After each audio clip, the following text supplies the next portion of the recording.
और ये मेरा फार्म हाउस है। तो आज मैं ट्रैक्टर लेके जा रहा हूँ और किधर जा रहा हूँ ये आपको रास्ते में बताऊँगा। तो चलिए चलते हैं फिर।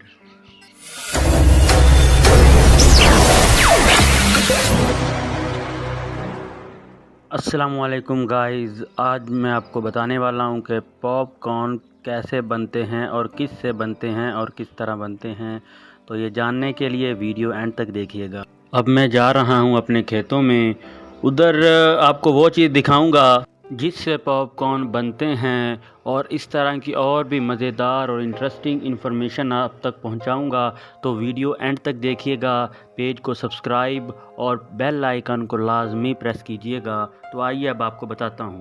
तो भाइयों, सुबह सुबह का मौसम है, शहर में तो सब सो रहे होंगे लेकिन इधर हम काम में लगे हैं।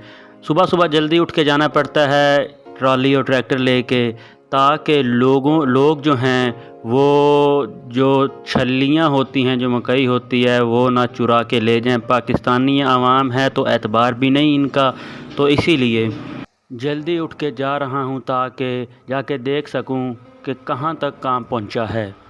क्योंकि ये वीडियो आज मकई की फसल और छल्लियों से रिलेटेड है, तो ज़िम्मेदार भाइयों से मैं ये रिक्वेस्ट करूंगा कि अपनी मकई को जिस हिसाब से बीज बोते हैं उस हिसाब से मकई को दिन पूरे करने दिया करें, ताकि मकई अपने फुल अरूज पर होकर आपको ज़्यादा से ज़्यादा एवरेज और ज़्यादा से ज़्यादा आपको पैसे दे और आपकी मेहनत ज़ाया ना जाए। तो मैं आपको बताता हूँ कि अब मैं मकई जो हमारी छील रही है उसकी तरफ जा रहा हूँ और आपको दिखाऊंगा कि वहाँ पर क्या हो रहा है और पॉपकॉर्न किस चीज़ से बनते हैं। आपको डिटेल से बताऊंगा कि छलियाँ कैसे आगे प्रोसीड होती हैं और कैसे आगे निकलती हैं। भाइयों, जैसा कि आप देख सकते हैं, मैं अब अपने खेतों में आ गया हूँ और इधर क्या हो रहा है वो भी आपको दिखाता हूँ। तो इधर मेरे आने का मैं बाहर नहीं निकल सकता, लेकिन फिर भी ट्रैक्टर और ट्राली लेकर आया हूँ। वो इसलिए कि पाकिस्तानी अवाम बड़ी सनत दी है। ये अगर टाइम पर ना आऊँ तो जो इधर लोग हैं उन्होंने क्या करना होता है कि अपनी मर्ज़ी की जो 4 महीने की या 3 महीने की फसल होती है उनको ऐसा रगड़ा मारना है, ऐसा रगड़ा मारना है कि छलियाँ जो होती हैं, जो फल होता है, छलियाँ होती हैं, वो उन्होंने अपने अंदर जो लेकर जानी उसके अंदर छुपा लेते हैं। तो इनसे छिलवाने का ये भी फ़ायदा है कि टाइम पर जो फसल होती है वो सफाई हो जाती है, वो साफ़ हो जाती है, बंदा अगली फसल को बोने के लिए फसल तैयार कर लेता है। लेकिन उसके साथ ये भी है कि इनका नुकसान भी है, क्योंकि ये छलियाँ भी चुरा लेते हैं, क्योंकि पाकिस्तानी अवाम है, पंजाबी हैं, हरकत तो करनी है उन्हें, तो इसलिए। तो ये आप मेरे पीछे मकई देख रहे हैं, ये देखें, ये सारी हमारी है। उस तरफ से जो हैं वो लोग काट रहे हैं, तो उन्होंने अभी इसको छीलनी है।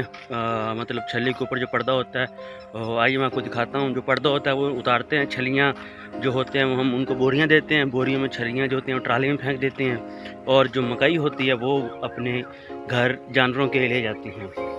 तो ये देखें, तो ये है ऊपर ये चीज़, ये पर्दा जो है ये वाला, उन्होंने ये फेंक देना है, छली उन्होंने बोरी में डाल के ट्राली को रख देनी है। तो भाइयों, इस तरह जिस तरह ये भाई छल्ली को छील रहे हैं, ऊपर से पर्दा उतार रहे हैं, इसी तरह पर्दा उतार के इन्होंने छल्ली को बोरी में डाल के ट्राली पर फेंकना है और आगे छल्ली को मशीन में डालकर निकाला जाता है, वो भी आपको दिखाता हूँ मैं। तो जैसा कि आप मेरे पीछे देख रहे हैं, वो लोग काट रहे हैं, ये हमारी है। और जैसा कि मैंने आपको पहले तरीका बताया, ये वही करते हैं। एक तरीका तो हो गया कि लोगों से ये करवा लेना। दूसरा तरीका ये होता है कि जो मज़दूर होते हैं, पाकिस्तानी मज़दूर हैं, उनको जब ये बिल्कुल, अभी देखें सब्ज़ सब्ज़ है, जब ये बिल्कुल सूख जाती है ना, तो तब किया जाता है। तब ये होता है कि मज़दूरों को 1 एकड़ का 6000 होता है, वो देकर वो काटते भी हैं सारी और छील भी देते हैं। उससे क्या होता है, उससे छलियाँ चोरी नहीं होती, सारा का सारा आ जाता है। लेकिन उससे फिर नुकसान दूसरी तरफ ये हो जाता है कि उनको मज़दूरी देनी पड़ती है। जो बचत छलियाँ बचाने से होती है वो उनको मज़दूरी दे दी जाती है, और ऊपर से तब फसल लेट हो जाती है। तो होता क्या है कि फिर वो फसल का रेट कम हो जाता है, क्योंकि जब चीज़ आम होती है तो उसका जो रेट है वो कम हो जाता है।